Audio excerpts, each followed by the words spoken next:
makinat fluturuese, nuk do lodhemi më në trafik sipas këtyre, ndërkohë që automjetet tashmë do kenë edhe qarkullimin ajror.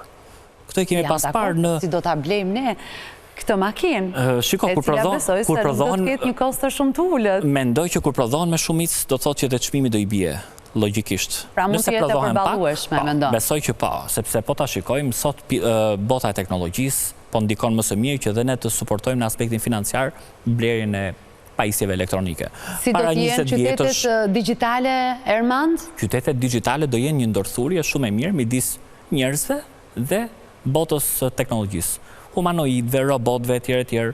Mbase mendoj kishim parë edhe një video, ja si që shikojmë edhe këtu, do me thënë çdo gjë është e digitalizuar, automjete, copilot që janë automjete pa shofer, që mjafton ti të kesh tek ai automjet përcakton destinacionin, kërkon do me thënë i shkruan location dhe vet automjeti të çon në mënyrë automatike në destinacion.